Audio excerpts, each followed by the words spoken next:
Mother Knows Death, starring Nicole and Jemmy and Maria Q. Kane.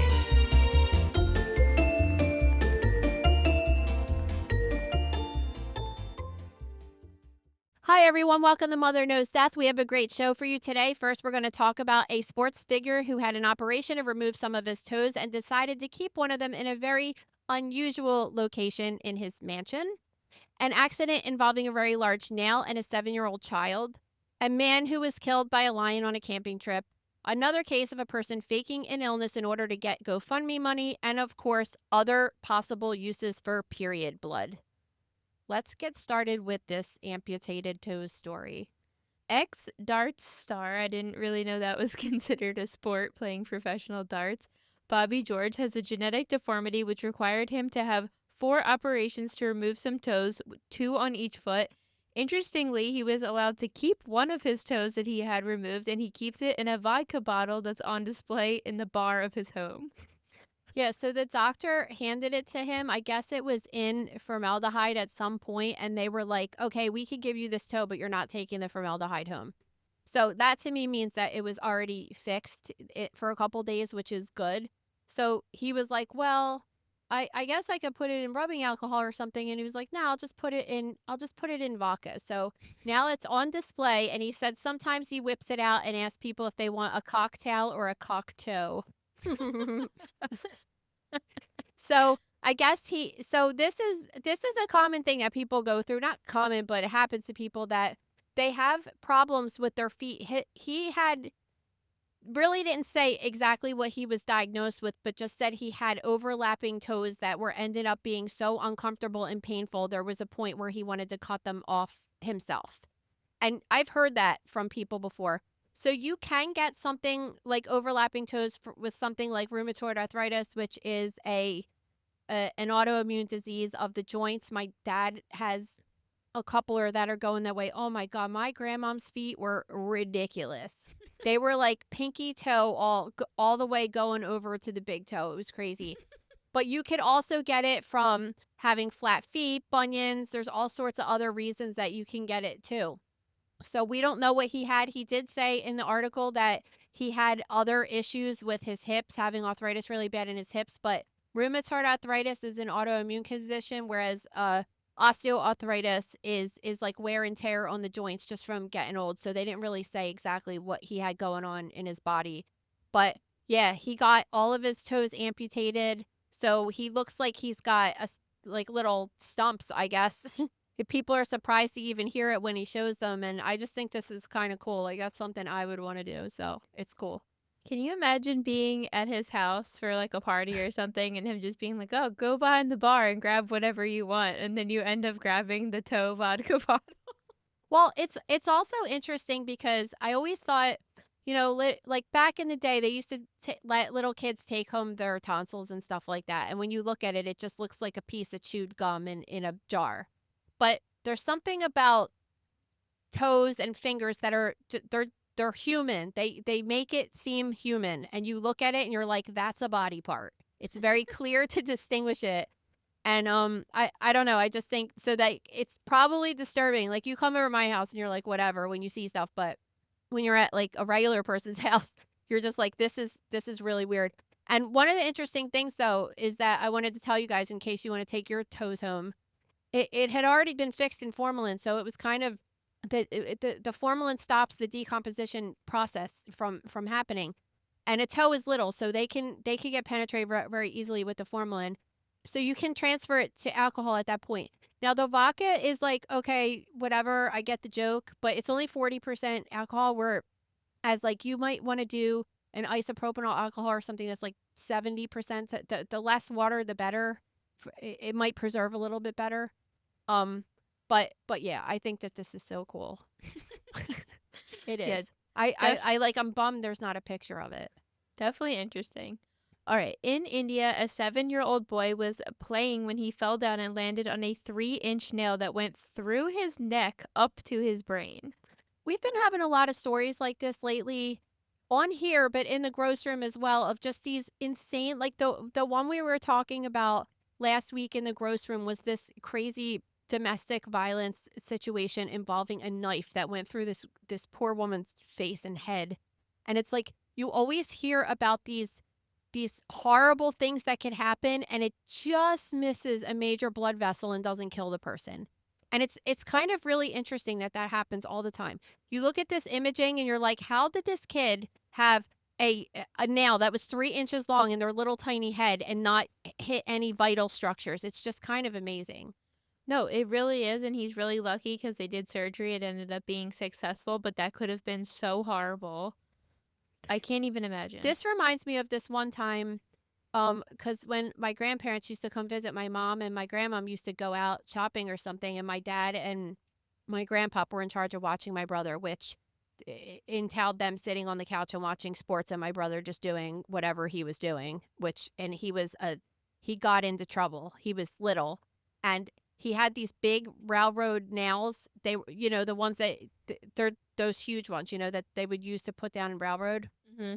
And he was hammering it into the ground, and he like got it caught in between his finger and the nail, and like his fingers got really flat, right?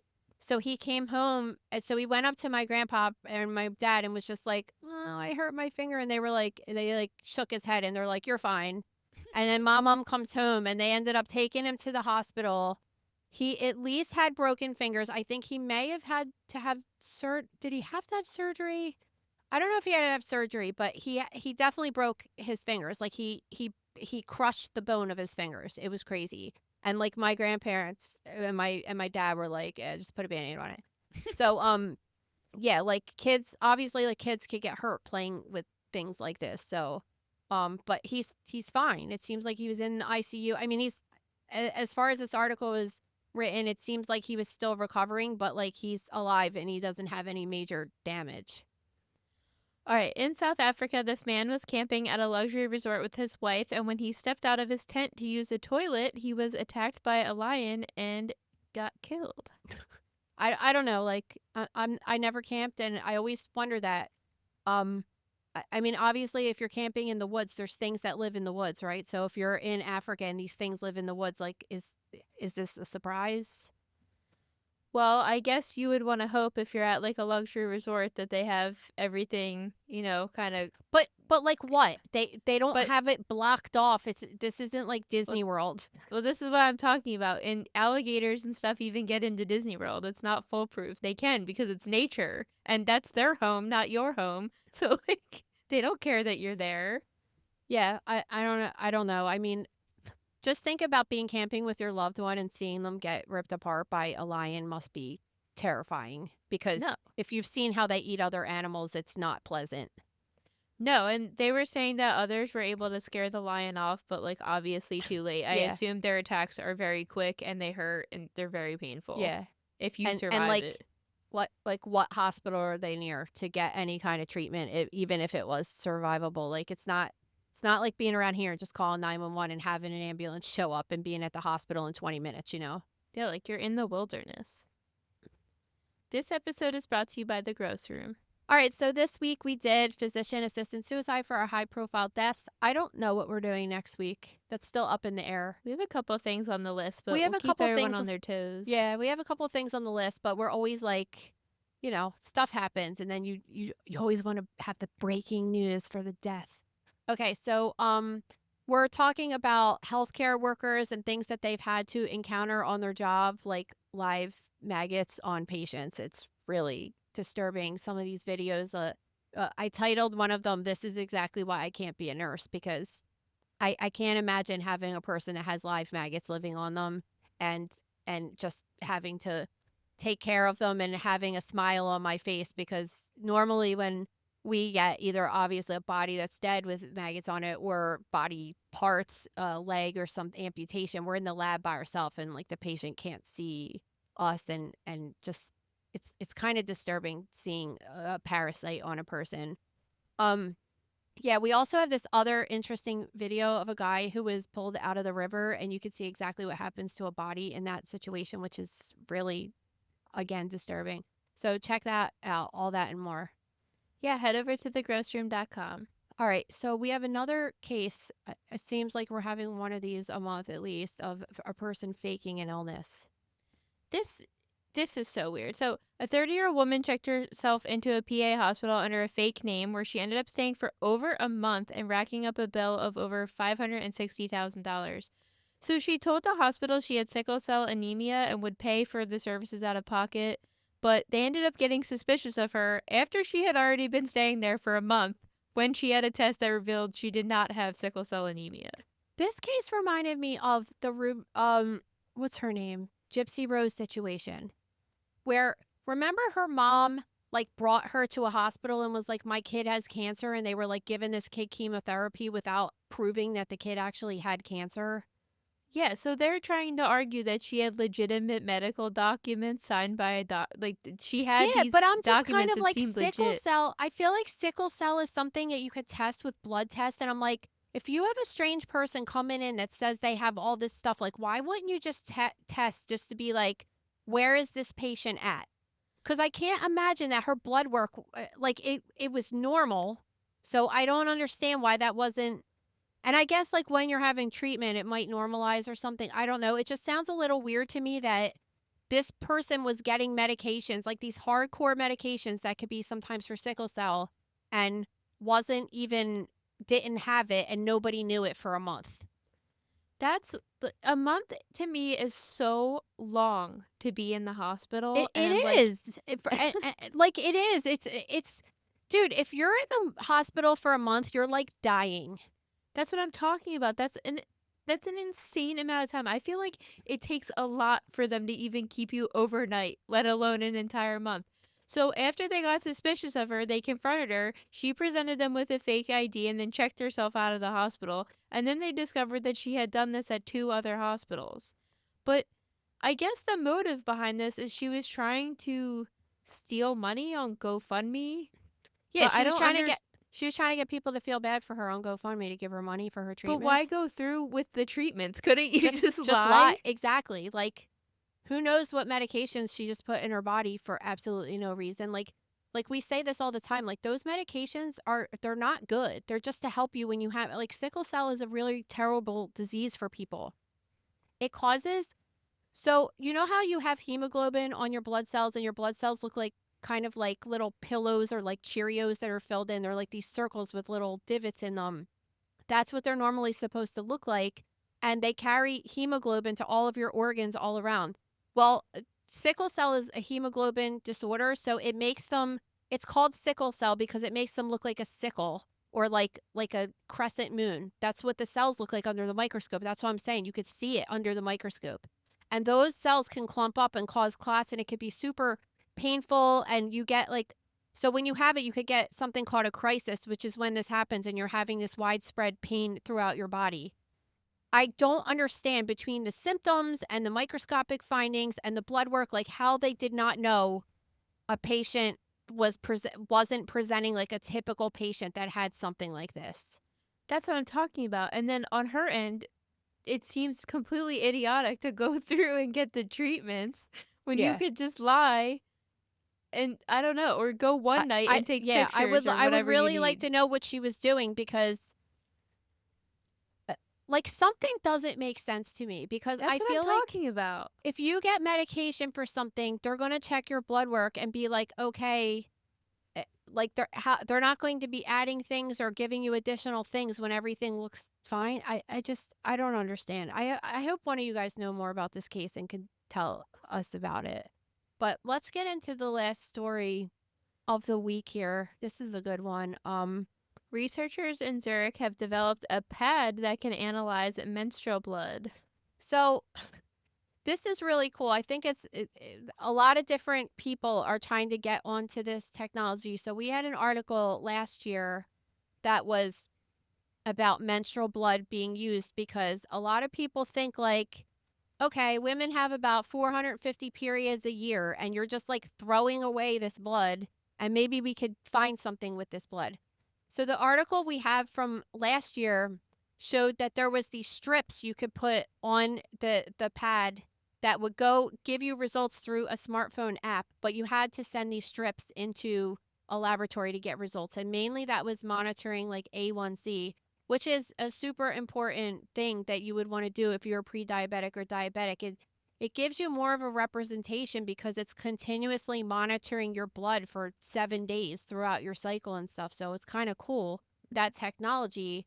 So now this is only 1 year later, and they're basically saying that this is menstrual AI, and this one doesn't need to be sent to a lab. It goes right on the pad and finds the biomarkers, and it shows all different sorts of things like hormone levels, inflammation, possible reproductive problems. So it has the same kind of proteins that are found in blood that are taken from your veins. So they could do all sorts of tests like checking for ovarian cancer and other tumor markers and endometriosis and things like that. So it's really cool. I think I mean, it's gross because just period blood just sounds gross, but it's cool that you could just test somebody just by like wearing a pad. Yeah, it's kind of like a Aura ring, but for menstruation. Yeah, Like, exactly. you're just bleeding on it, and it's just continuously taking your info, and then you could just open an app right up on your phone and like look at what's going on for the day. So Yeah. it definitely is. I think this is a cool invention. I mean, I obviously want to see a lot more studies and stuff to make sure it works really well, but I mean, if it could really help people out, that could be something that's awesome and a huge game changer. Yeah, and this is one of the things that I think is a good use of AI, you know? Like Yeah. obviously this technology is going to be helpful. Like I was thinking this last night, like Gabe has like I don't know, he was like shaving the back of his neck or something. He has like a thing and he's like, "What's back there?" And I look and I'm like, "Ooh, it's like a little rash, right?" So I'm looking at it and I'm like, "Oh, that would be." I know that they're working on this because we've talked about this before, that they're working on some kind of an app where you could just like scan your rash and find out like what it is or whatever. Like, didn't we talk about a case like that where it was like with sexually transmitted infections with penises? They could like tell you if you have something that needs to go get checked out or if it's nothing. Yeah, We and talked with about that like a year ago or whatever. Yeah, But and with that, I think it's good to use as like a screening tool, but you have to remember those things are like not perfect, and like you yeah, should use well, them the as same thing's screening. going And to then, happen. The same thing is going to happen with the skin rash one. But just think like if this was back in the day, like obviously, like I have friends who are dermatopathologists, so I just sent the picture to them and was like, "What is this?" You know. But to Karen, you know, I was like, "Dude, what is this?" And like, whatever, she told me what it was. Um, and it's nothing. But like, what if it's as back in the day where like you don't even have the internet or anything? Like you have to make an appointment with your doctor and then you're going to go to your family doctor and they're going to say, "Oh, it's a skin thing. I don't know any skin things. I'm going to send you to dermatology." And then you have to wait 6 months to get your appointment with dermatology, and then you go and you get your cream and handle it. Whereas now it's like, how cool would it be if you could just do the scan and be like, "Oh, I could just put cortisone of this," or, "Oh, I could just put antifungal on this," or something, and like treat a lot of these things yourself that are treatable, you know? But that obviously that's going to go terribly wrong because people are going to be treating like putting steroids on like cancer and things that they shouldn't be putting steroids on, you know, like it'll be a mess. that's what I'm talking about. Like I understand it, and I think it's cool, but like you can't use this as like the cure all. You have to take it as like a tool that can give you some information that if you want, you could take it a step further and then go see a doctor if you think something's wrong. Yeah. I think it's cool though cuz I think like there's always been a thing that like people can't be in control of taking care of their own health, and there's like plenty of things that people can go treat themselves without having to involve a doctor, you know. Yeah. All right. Well, thank you guys so much. Don't forget to buy tickets for the Atlanta meet and greet on July 11th at Manuel's Tavern in Atlanta. You could head over to the description of the episode or the gross room, and the link is there. And if you want to leave us a review, head over to Apple or Spotify, subscribe to our YouTube channel, or send us a story to stories@motherknowsdeath.com. See you guys. Have a good weekend. Thank you for listening to Mother Knows Death. As a reminder, my training is as a pathologist assistant. I have a master's level education and specialize in anatomy and pathology education. I am not a doctor and I have not diagnosed or treated anyone, dead or alive, without the assistance of a licensed medical doctor. This show, my website, and social media accounts are designed to educate and inform people based on my experience working in pathology so they can make healthier decisions regarding their life and well-being. Always remember that science is changing every day, and the opinions expressed in this episode are based on my knowledge of those subjects at the time of publication. If you are having a medical problem, have a medical question, or are having a medical emergency, please contact your physician or visit an urgent care center, emergency room, or hospital. Please rate, review, and subscribe to Mother Knows Death on Apple, Spotify, YouTube, or anywhere you get podcasts. Thanks.